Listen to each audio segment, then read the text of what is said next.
Let me tell you about a $2.4 million deal that died because of one missed deadline.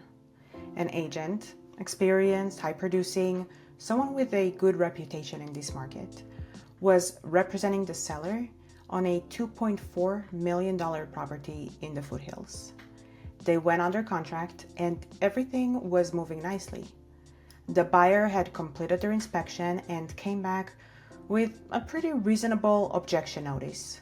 The inspection resolution deadline was approaching, but it was a busy week for the agent, with 4 other transactions open, 2 new listings going live, and a couple of out-of-town buyers with packed schedules for touring properties who needed full attention. The agent has received a deadline reminder email from CTM, but it got buried with all the other emails and nobody caught it. The resolution deadline passed with no response from the seller, so the contract was automatically terminated. By the time the listing agent has realized what happened, the buyer has already moved on to another property. The deal was gone, just like that. The listing went back on the market and the seller was rightfully angry and frustrated. And here's the thing that makes this story so painful. It wasn't a market problem or a client problem or even a negotiation problem, because it never got to negotiation. It was an admin problem. Just one deadline, one missed email, and the deal is done. That's what I want to talk about today, because that story is not an outlier. It is happening right now to agents all over Colorado, and most of them have no idea they're this close to the edge.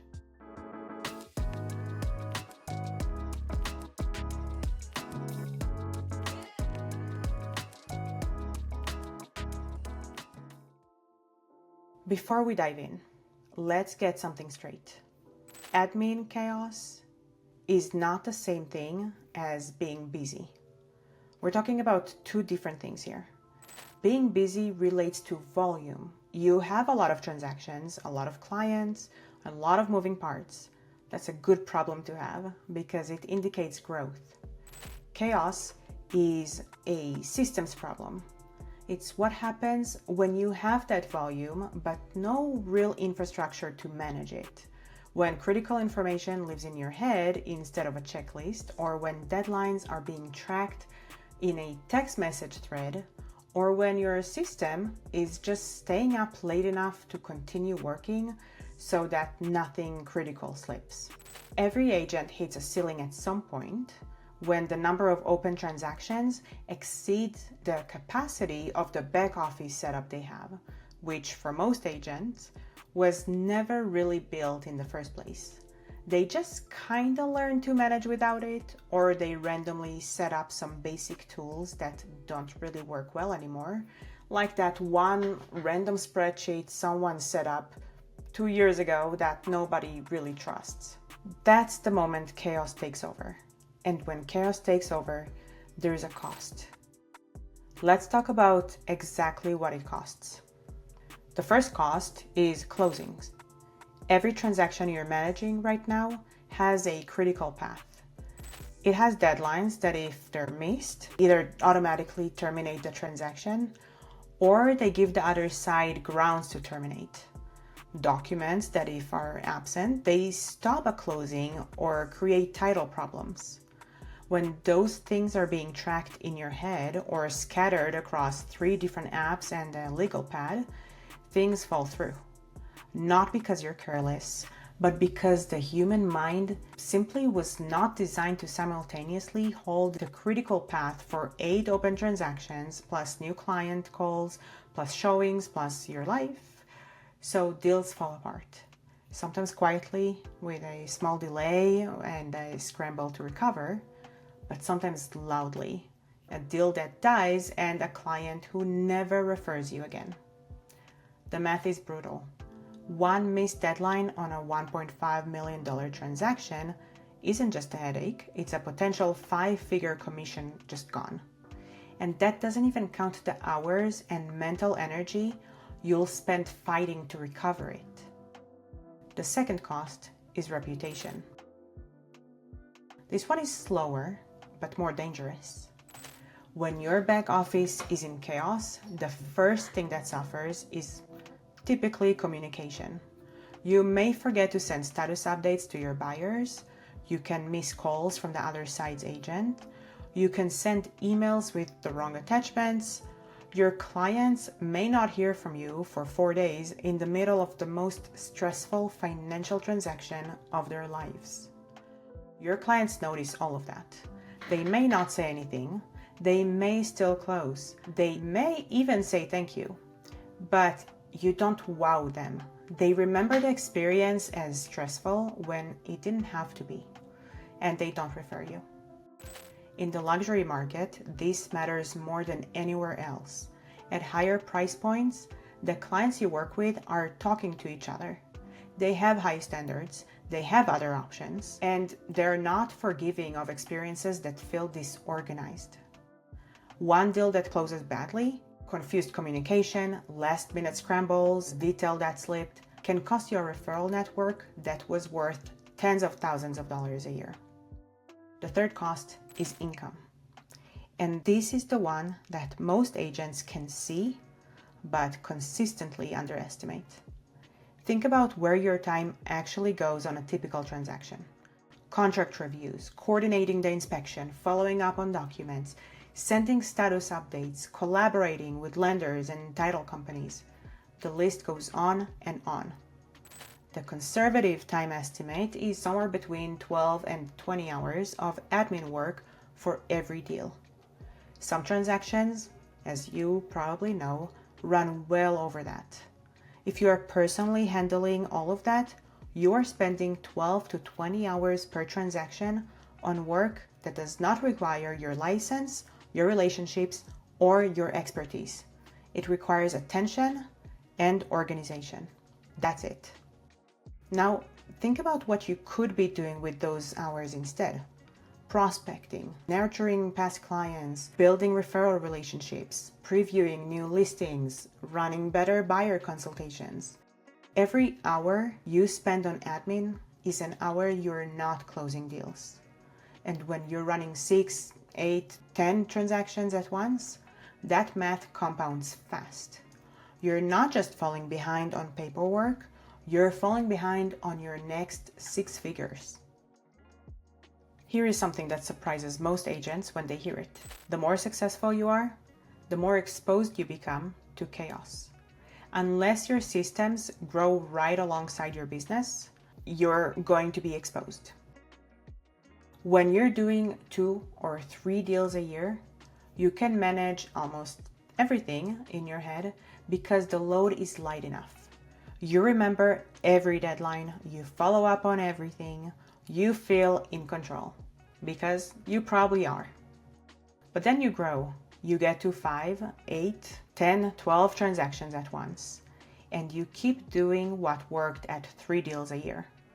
You track it mentally, you manage it reactively, but now the stakes are higher and the margin for error is thin. This is the trap. Growth without infrastructure doesn't just slow you down, it creates real active risk. The more volume you carry, the more pressure you're placing on a system that was really never built for this level of load, the more likely it is that your system will collapse. And the agents who don't recognize that transition, they mistake, I've always handled it this way, to mean that the system works. They are exactly the ones who eventually lose a deal like the one I told you about at the beginning of this video. I want to address something here because I hear it all the time.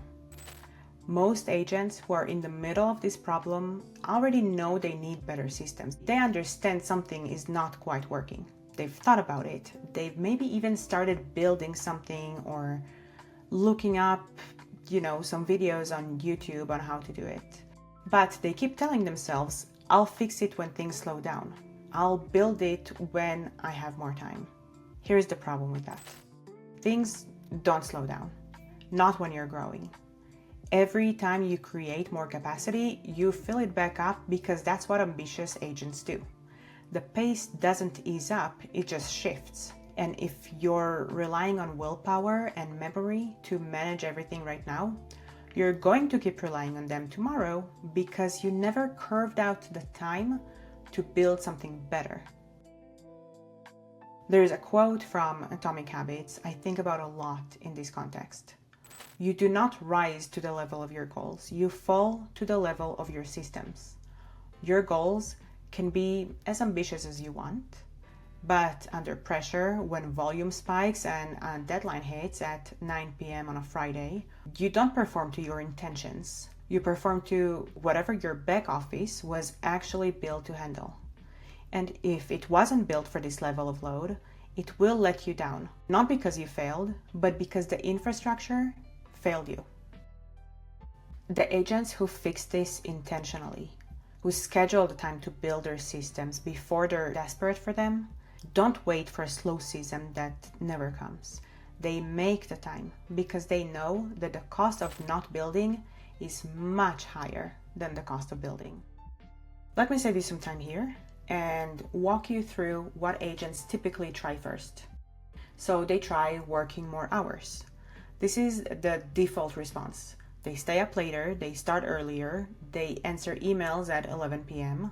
The problem is that it doesn't fix chaos. It just delays it while running you down.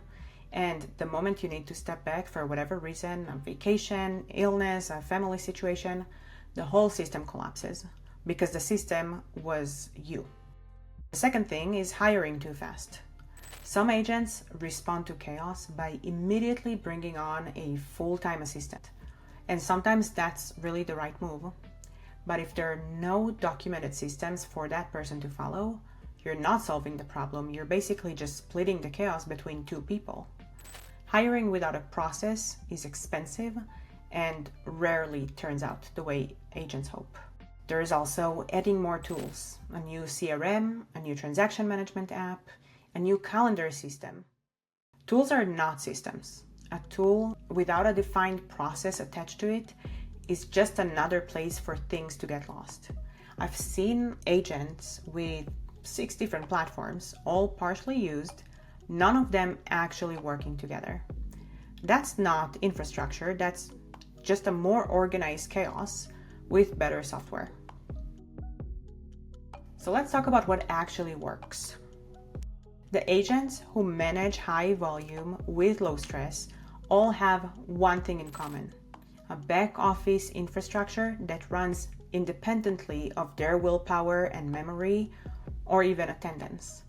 This is not a personality type or a hassle level. It's a set of documented, repeatable systems that don't rely on any one person remembering the right thing at the right moment.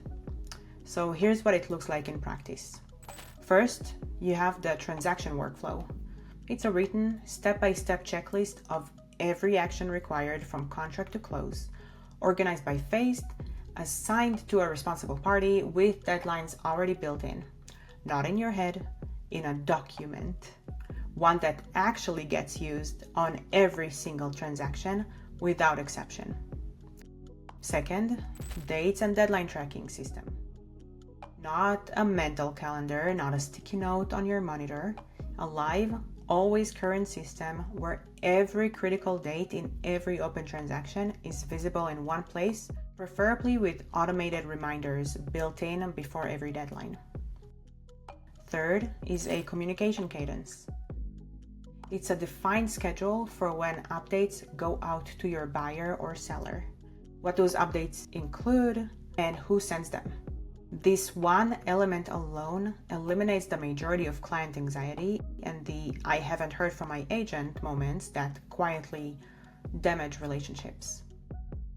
Fourth is a file organization system. Every document for every transaction should be stored in a consistent, named, accessible folder structure, not buried in email attachments, not on your desktop.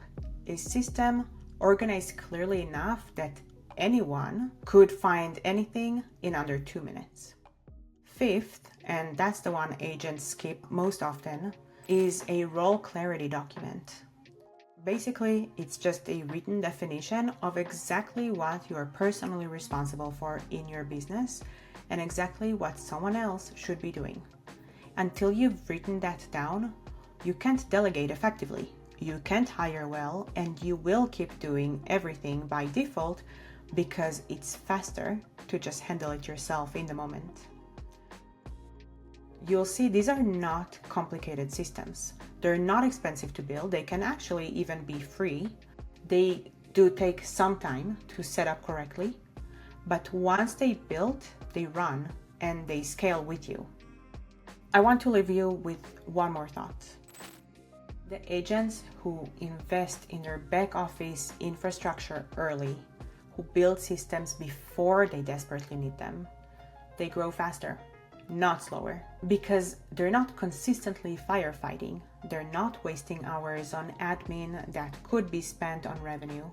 They're not recovering from deals that went sideways. They're not nursing a reputation that took a hit from a chaotic experience. They're operating from a position of calm.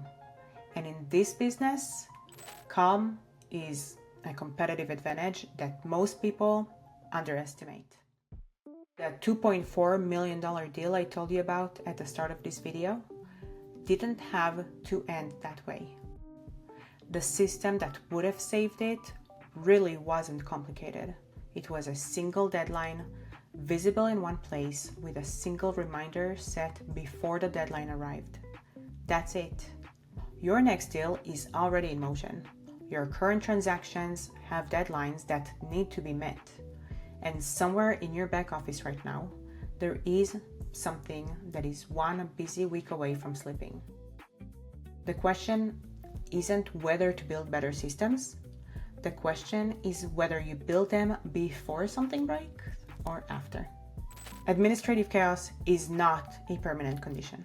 It's a solvable problem, and the agents who solve it early are the ones who close more, earn more, and end up building a business that actually reflects the quality of their work.